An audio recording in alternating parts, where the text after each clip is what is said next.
Hey, how's it going, guys? I am Osebo. Thanks for watching the video. This is gonna be my recap, short recap, review, giving my thoughts about Marvel Studios' panel in San Diego Comic-Con. I'm gonna be talking about Thor Ragnarok, Avengers Infinity War, Black Panther, Ant-Man and the Wasp, and of course, Captain Marvel. Let me just start real quick with Infinity War and Black Panther. We got footage descriptions from their trailers, footage that they got in the panel. I don't want to spoil this for you guys because feels weird. If you want to see that, if you want to read about it, go to the link I'm going to leave in the description box below. You can check it out, read it. It's Infinity War and it's Black Panther stuff. New things for those two movies. If you really want to spoil yourself, check the link in the description box below. That's all I'm going to be talking about those two today. However, Thor Ragnarok is something I can talk about more freely because it's not spoily, it's not spoilers. We got a new trailer, Thor Ragnarok trailer, and the first one we got was a Russian one. So a Russian trailer came out,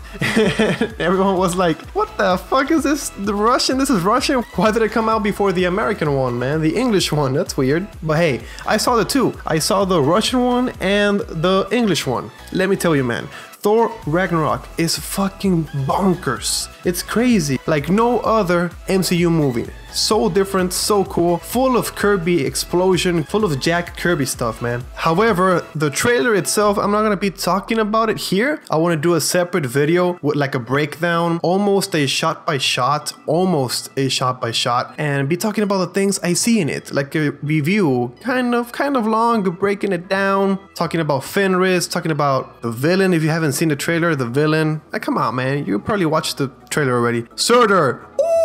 I'm gonna be talking about Surtur and everything cool that I see in the trailer. That will probably come out tomorrow, yeah, the breakdown, so stay tuned for that. However, let's just jump to the next topic, which is Ant-Man and the Wasp. Marvel Studios has found its Janet Van Dyne. Yep, the studio just confirmed that Michelle Pfeiffer is gonna be Wasp, the original Wasp. Of course, one of the founding members of the Avengers, a go-to hero in the Marvel Universe. Really cool character. And we know in the first Ant-Man movie, she was lost in the quantum realm. She tried to stop a missile from reaching the US. She went subatomic, causing her to be separated from Hank and the family. And the daughter, Hope, who is played by Evangeline Lilly, she adopted the moniker of the Wasp, and she got Janet's prototype Wasp suit. So cool, man. Michelle Pfeiffer is a great actress, not only the best Catwoman yet, but she can do everything. She can do drama, comedy, action, and she is really easy on the eyes also.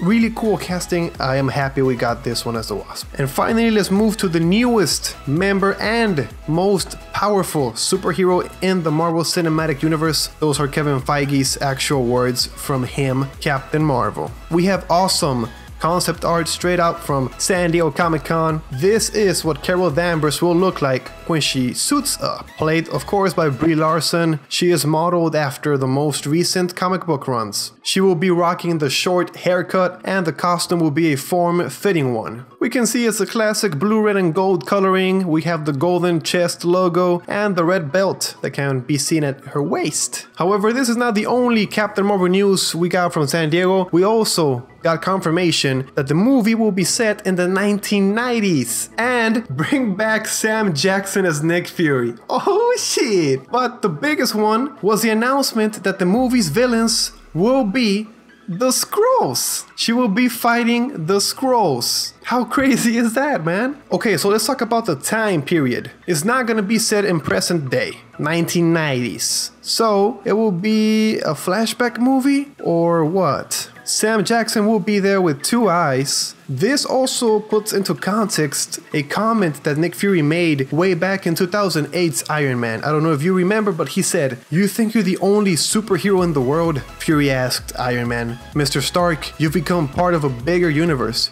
You just don't know it yet." So hey, maybe Nick Fury was talking about Captain Marvel. Shit, man, it's so cool. The Skrulls being the villains of Captain Marvel is fucking awesome, man. It's a massive development because the Skrulls were long thought to be firmly in the hand of 20th Century Fox as part of the Fantastic Four ownership. But the fact that the Skrulls and also the Kree, because we're gonna get the Kree Skrull War, they're part of the MCU. It opens all kinds of doors. I hope we do get that war and we get it it gets justice done. This also means that if the movie is set in the 90s, the Skrulls will have been a part of the MCU for quite some time. Maybe they are gonna do the Secret Invasion story adaptation. Man, where the fuck are all the Skrulls? Where's Captain Marvel? Where has she been all these years? It's set in the 1990s. We're in fucking 2000 whatever the shit. It's been some years. So there's a lot of questions and a lot of potential for this film and storyline, dude. It's so awesome. We're getting so much cool stuff, and I love that Captain Marvel gets this chunk of lore. It's amazing. That's it for the Marvel Studios' panel in San Diego Comic-Con. I didn't talk too much because the Black Panther and the Infinity War stuff, it's just like footage description, so you can go check that out in